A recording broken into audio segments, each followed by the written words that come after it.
Olá, amigos.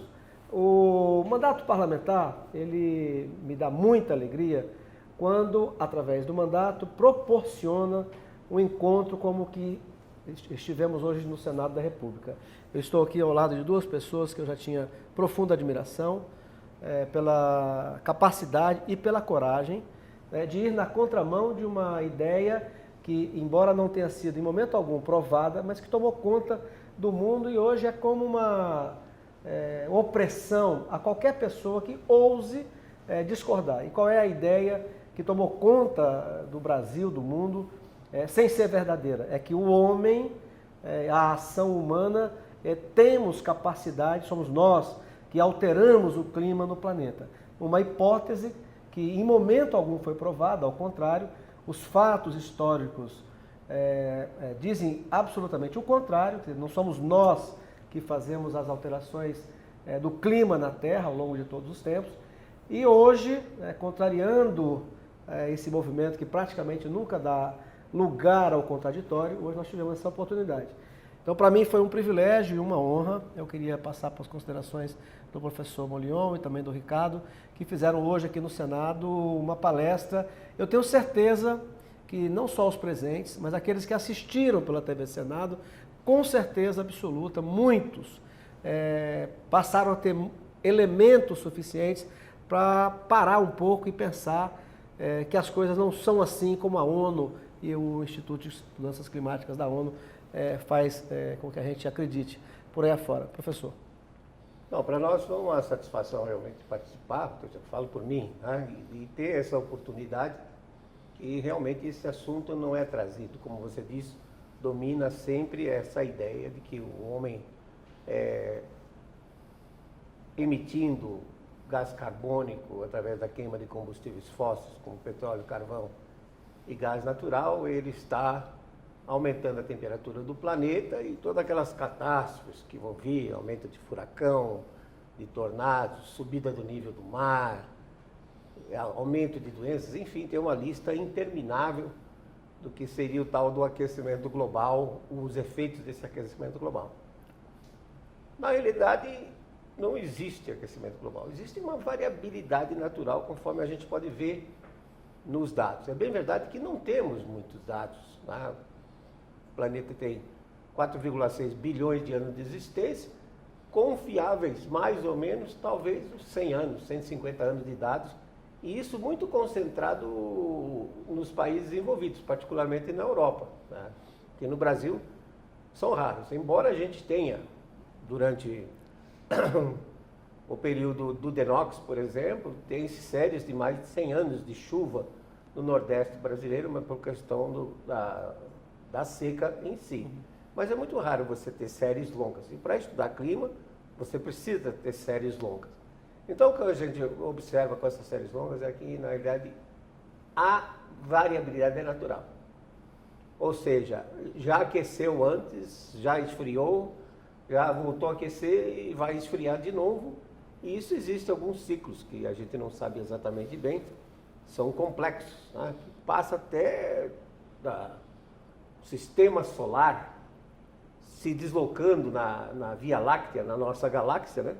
Numa espiral que eventualmente ele vai cair dentro desse buraco negro que existe no centro da galáxia. Então, quando o sistema solar passa por uma região que tem muito matéria cósmica, fica mais matéria entre o Sol e a Terra esfria e pode virar até tem uma teoria aí chamada da snowball, né? Da bola de neve. Quando ele passa por uma região que tem menos matéria, aquece demais, então fica superaquecido, 6, 7, 10 graus acima do que está hoje. Então, para você ter ideia da complexidade, desde o fato de que estamos rodando nessa galáxia, até embaixo, a produção das plantas, por exemplo, a fotossíntese do CO2, o clima passa a ser muito complexo, né? Demais. Então, você tem muitos fatores, e dos fatores que eu diria que são mais fundamentais, certamente, é o Sol, a atividade solar. Ela, quando a atividade solar está alta, né, isso tem um reflexo no planeta, como a gente pode ver no aquecimento que houve entre 1916 e 1945, que diga-se de passagem, nas séries de temperatura dos Estados Unidos, dos 10 anos mais quentes, dentre esses 10 anos, 4 deles foram na década de 30. A famosa era do chamado Dust Bowl, né? A travessa de areia. Em 1934 até hoje não foi batido. Continua sendo. Então, você se pergunta, se o CO2 é responsável, né? Por que já aconteceram temperaturas mais elevadas antes, quando o CO2 era baixo, né? Passa também pelo problema da cobertura de nuvens, porque da maneira como a cobertura de nuvens era observada numa estação meteorológica normal, o observador vai, olha assim e diz, temos 50% de nuvem. Só que a visão dele é pequena. Infelizmente, dados de satélites estão operacionais só nos últimos 40 anos. Eles entraram em operacionais em 1979. 40 anos não é nada para você estudar clima. No entanto, esses dados, ainda poucos, que sejam poucos, eles nos ajudam, por exemplo, a mostrar que houve um decréscimo da cobertura de nuvens entre 1983, que foi quando eles começaram a análise, até o ano 1999-2000. E aumentou a entrada da radiação solar, aqueceu os oceanos e aqueceu o planeta. Depois que as nuvens se estabilizaram, a temperatura nos últimos 20 anos permanece normal. Do outro lado, entra o painel intergovernamental de mudanças climáticas, tá? Como o foco deles antes era aquecimento global, e nesses últimos 20 anos não tem aquecido, aí eles mudaram a história para mudanças climáticas. Minha opinião particular é que quando você fala em mudança, tem mudança para cima, mas tem mudança para baixo também, mas a deles é só para cima. E finalmente os oceanos, que os oceanos ocupam 71% da superfície terrestre. Estima-se que tem aí da ordem de 1,5 bilhões de quilômetros cúbicos de água no oceano, e a capacidade de armazenar calor é muito grande. Então, eventualmente, Sol, cobertura de nuvens e oceanos são os principais reguladores do clima, porque a atmosfera é aquecida do ar em contato com a superfície. E se essa superfície é predominantemente oceano, 71%, se muda a temperatura do oceano, muda o clima. Ou seja, mudanças climáticas têm, mas não provocadas pelo homem. Pois é, sempre existiram. Sempre existiram. Aliás, a gente deixa sempre isso muito claro, que nós nunca negamos que houve um aquecimento ao longo do século XX.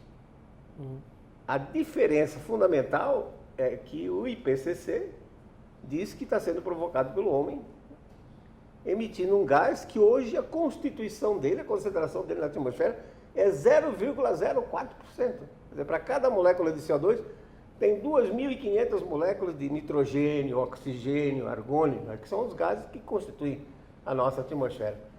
Então, realmente, o Sol e a cobertura de nuvens e os oceanos é que controlam o clima. O CO2 não tem papel absolutamente nenhum. E esse tal do efeito estufa, que é, vamos dizer assim, o astro, né, é o argumento principal deles, na realidade ele precisa ser revisado, porque é uma ideia que já vem há quase 200 anos, já foi mostrado há 100 anos atrás que não era adequado, que o conceito é falso, mas por interesses continuam usando a mesma definição, aquela história de que entra a radiação do Sol, aquece a superfície emite radiação infravermelha, e gases como o CO2 absorveriam a radiação e reemitiriam em direção à superfície. Quer dizer, esse tipo de argumento é totalmente incorreto, totalmente furado. Na realidade, o homem não tem a capacidade de mudar o clima global. O homem pode mudar o clima local, o clima, né? Da cidade. Por exemplo, eu tenho uma mata atlântica De repente você coloca uma cidade como São Paulo, né, uma megalópole, claro que você mudou o microclima. Mas tem que lembrar, por exemplo, que uma das maiores cheias que São Paulo teve foi em janeiro de 1929. Que o homem praticamente não emitia. Assim como dados dizem que choveu muito mais em São Paulo na década de 50 e 60 do que chove hoje. Mas por que está alagado? Porque cresceu demais a cidade, áreas... Exatamente. Aí as áreas são impermeáveis, então... Agora, professor Ricardo, vocês dizem com clareza e mostrando fatos, é uma coisa muito lógica, né? Qualquer pessoa, você chama atenção e diz, olha, nós tivemos mudanças drásticas no passado e não tinha ação humana nenhuma. Então, o raciocínio e os fatos que vocês levantam nas palestras, nos artigos e tal, não são hipóteses, são fatos, são ciência. Pois bem, se isso é verdade e por que a ONU, através do IPCC, que defende uma hipótese que não se comprovou, ao contrário, os fatos desmentem constantemente o IPCC, mas mesmo assim se transformou numa batalha global. Que interesse tem, ou que está por trás dessa coisa tão forte que impacta, por exemplo, o Brasil? Nós temos aqui uma série de políticas desenvolvidas pelo Estado que foram e que continuam sendo impostas por organismos internacionais. Países, né, como o caso que o senhor citou na palestra da Alemanha, que fez uma Itaipu e meia agora de carvão, né, que são as termoelétricas, que são poluidoras, etc. E, ao mesmo tempo, quando depositam dinheiro no fundo amazônico, tem uma exigência, não mexer na Amazônia brasileira. Então, se é uma hipótese que não se comprovou, ao contrário, inclusive com denúncias claríssimas e comprovadas de fraude, e mesmo assim continua esse movimento todo, o que é que está por trás disso, professor? Ótima pergunta, porque quando a gente vê a origem desses painéis político-científicos, justamente é uma agenda geopolítica. Então, eles fazem o papel de tentar montar mecanismos burocráticos internacionais e, na verdade, supranacionais, que é uma palavra mais perigosa. Então, no caso do IPCC, como ele já atribui a CO2, e CO2 está ligado com todo o desenvolvimento humano, agricultura, queima de combustíveis, etc., né? É um passo muito bem engendrado e extremamente estratégico você pegar essas bases que fazem parte de toda a sociedade, principalmente a sociedade moderna. Então, um laboratório aconteceu inicialmente na questão da desertificação. Nos anos 70 eles tentaram fazer isso. Só que os cientistas naquela época eram mais casca grossa do que nós dois, né, professor? Não deixaram essa coisa passar. Então a gente já sabe que teve uma prerrogativa aí. Agora, quando chegou no ozônio, isso deu certo. Isso deu certo, deram um prêmio Nobel para a pessoa que inventou toda aquela história e tal. Mas quando você vai atrás da literatura científica, nunca se apresentou qualquer evidência que provasse que as moléculas dos gases refrigerantes faziam qualquer coisa com o ozônio. Nunca se apresentou aquilo. E hoje, quais são as consequências disso? É uma burocracia que se instaurou, inclusive o Brasil tem o xerife da camada de ozônio, que eu gosto de dizer, né? Uma coisa que não existe, mas nós temos um xerife. É o cara que mantém o Brasil na linha, em frente ao protocolo de Montreal e agora, né, os novos protocolos que estão extinguindo definitivamente os gases refrigerantes.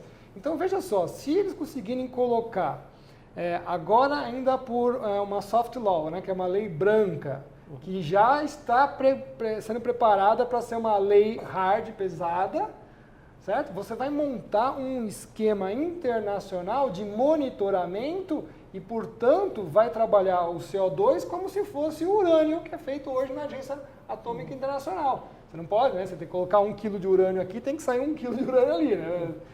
Você faz o enriquecimento e tudo mais, eles controlam tudo. Imagina chegar a esse ponto aqui no Brasil. E o terreno já está preparado. Por que o terreno já está preparado? Porque nós já, nos últimos 15 anos, viemos fazendo o quê? Inventários de carbono. Quer dizer, a ONU já está sabendo do Brasil a estratégia do nosso país, aonde estão as fontes de produção, fábricas, agricultura, tudo, eles já sabem tudo. Então nós mesmos já fizemos o trabalho, vamos dizer assim, sujo para eles. Quando se formar essa comissão internacional que vai ser o ICCC, simplesmente já vai estar tudo pronto. A infraestrutura dessa organização já está pronta para implementar o quê? Exatamente sanções. Então, as primeiras sanções que nós já estamos sofrendo essas ameaças, né? Não vamos comprar produtos, né? Já é uma ideia do que vai acontecer. As primeiras sanções vão ser políticas, as segundas sanções são econômicas e as terceiras, sim, serão militares. Tá? Eles vão ter esse poder, porque vão mandar os boinas azuis lá, que vocês não estão controlando. Então, a gente está alertando, isso já não é de agora, o professor Molhão já está há 30 anos, tem outros cientistas ambientais, né, o pessoal do meio ambiente de verdade, né, que já alerta isso há mais de 50. Né? Então nós estamos só retomando essa questão. Ela ela é muito plástica, então ela só se amoldou numa outra figura, mas ela está completamente presente no discurso de hoje, que é o CO2. Quer dizer, a tentativa, no fundo, é de organismos internacionais dominarem o planeta, né? Agora, uma última curiosidade. Vocês navegam na contramão do politicamente correto. Né? Qualquer pessoa hoje, você pegar o microfone e dizer para ela algumas perguntas, ela vai ligar no piloto automático e vai dizer que não pode desflorestar, que o homem aquece o planeta, enfim. Então, isso é um movimento muito forte. Eu percebo isso por onde ando e acho que vocês mais até do que eu. Sofreram algum tipo de perseguição, algum tipo de retaliação, por navegar contra esse politicamente correto que domina o país e até o mundo? Sob o ponto de vista científico, a gente sofre, né? Porque você coloca um projeto pedindo recursos para trabalhar, cai na mão de um indivíduo que não gosta da gente, então ele corta fora. Você escreve um artigo relevante, manda para publicação. Se cair na mão de quem não gosta, nunca vai ser publicado. Então, sob o ponto de vista acadêmico, a gente é perseguido, não tem dinheiro para trabalhar e tem esse problema da publicação. Agora, normalmente, também uma das coisas mais comuns é tentar denigrir a imagem da gente como cidadão, né? E tem sofrido isso ao longo desses 30 anos. Mas, como eu disse, eu sou um cara bastante flexível. Se alguém chegar com argumentos corretos, eu mudo a minha cabeça. Já mudei uma vez, mudo de novo. Mas são 30 anos que ninguém conseguiu mudar. Mas eu sou flexível. Mas tem sofrido, né? A gente tem, infelizmente, é isso aí, porque eles são a maioria. Professor Ricardo. A mesma coisa, né? No meu caso, então, que eu ainda era um jovem cientista, eu fazia pesquisa com o meu próprio salário. Então, eu tinha que pegar dinheiro meu para fazer as coisas, comprar equipamento, fazer experimentos e tudo mais. Todos os tipos de publicação. O professor Molhão falou corretamente. Eu pus um artigo que nem tinha nada a ver com o assunto, era sobre a Antártida. Ficou 3 anos aguardando, ficou quase 3 anos aguardando a resposta, e a resposta foi simplesmente que estava muito grande, não podia ser colocado. Bom, isso podia ter falado. 3 anos. O professor Richard Lindzen, do MIT, ele já falou que já começou a acontecer com ele também nos Estados Unidos. Então, ele foi obrigado a publicar o artigo numa revista da Coreia do Sul. Mas já começa isso. Então, você submete um artigo, na USP também fiz um outro artigo, também ficou isso. Eles mandam, olha, corrija esse negócio aqui, aí volta, né? É o semi-aprovado que a gente fala. Corrija esse outro negócio, passa 2 anos, nós não vamos mais publicar o seu artigo. Então, você ficou perdendo um tempo gigantesco para colocar uma publicação. Por isso que eu falei, hoje a ciência ela está muito indo para um caminho que não tem nada a ver, que é publicação. Ao invés de fazer a ciência, o cientista está preocupadérrimo em fazer o artigo científico e está deixando a ciência se passar. Por quê? Porque ele tem que fazer metas. Olha, ciência não é fábrica. Certo? A ciência não tem produção científica. Quem tem produção é fábrica. O cientista ele tem que ter todo o seu tempo de maturação de fazer pesquisa. Em clima ainda é muito pior, porque se você quer fazer alguma comparação de qualquer coisa, tem que passar no mínimo 1 ano. Você comparar aquele ano corrente com alguma outra coisa que você tem. No meu caso, nos ciclones da Antártica, eu pegava períodos. Então tem que acabar o período, não tem jeito. Analisar 1.400 imagens. Então não tem essa de fabricar artigo toda hora. Mas o pessoal lá tem a vantagem, porque como eles só fazem simulação de computador, é muito fácil. Você desenha lá o seu modelo de computador, aí você muda uma variávelzinho, dá uma outra resposta, aí eu publico um artigo. Aí ele põe lá, em vez de 1, agora ele põe 2. Sai uma outra resposta, publica outro artigo. Isso é chamada ciência salame. Certo? Porque o cara faz 15, 20, 30 artigos por mês, mas é a mesma coisa, na verdade. E é fantasia, né? Quer dizer, na verdade, o dinheiro público, quando vem, ele vem para bancar pesquisa e estudos que atestem a visão corrente de que o homem é o responsável por aquecer o planeta. Né? Exatamente. Ideias científicas comprovadas, de profissionais respeitados que vão em outra direção, sofrem esse boicote. Né? Mas é isso, quero agradecer mais uma vez para mim em particular, que sou acriano, senador pelo estado do Acre, que enfrentei 20 anos com milhares de outras pessoas, um sistema, a terra da Marina Silva, que foi uma das maiores defensoras, junto com Tião Viana, Jorge Viana, o grande mentor dos 20 anos de poder no Acre, e que tiveram todas as oportunidades de testar um modelo que eles diziam chamado florestania, que era basicamente você não transformar, não mudar o meio ambiente, mesmo assim eles iam conseguir gerar riqueza e renda, e o resultado de 20 anos no Acre é que nós ficamos mais pobres, mais violentos, mas eu sei também o que é um pouco enfrentar um paredão como aquilo que eu e outros tantos colegas enfrentamos durante 20 anos no estado do Acre. Muito obrigado pela presença. E aqui já, mais uma vez, publicamente convidar que vocês compareçam ao Acre para dar também a oportunidade, que muitos tiveram aqui hoje, para dar lá no Acre, lá para várias pessoas, a oportunidade de ouvi-los pessoalmente, poder perguntar, que vai ser muito rico. Muito obrigado. Obrigado.